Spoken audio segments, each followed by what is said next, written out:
Жыл сайын ардагерлеріміздің саны азайғанымен, олардың істеген еңбектері, ардагерлеріміздің еңбектері ешқашанда ұмытылмас. Жас ұрпақтың бойында әрқашанда естелік болып қала бермек. Және де осы жыл сайын 9 мамыр отан қорғаушылар күнімен, жеңіс күнімен орай біз дәстүрге айналған ардагерлерімізді құттықтаумен бүгін міне тағы да ардагерлерімізді құттықтап келіп отырмыз. Ардагерлеріміз бізге жылы лебіздерін білдіріп, өзіндерінің бастан кешкен оқиғаларын бізге тікелей баяндап берді. Жас ұрпаққа бұл ерекше әсер етеді, және де жас ұрпақтың есінде мәңгілік сақталып қалады. Біз сіздерге тек қана алғысымызды ғана білдіреміз. Жеңіс күнімен шын жүректен де құттықтаймын.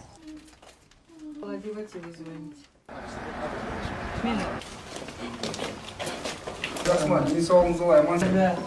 Әлі келді бақыттығына, тамаша месеген. Алла қуат берсін, 100 жасаңыз, 100-ден де асып жасаңыз. 7 мамыр отыр. Гарнизон басының атынан сізге грамота беріп жүріп жатыр.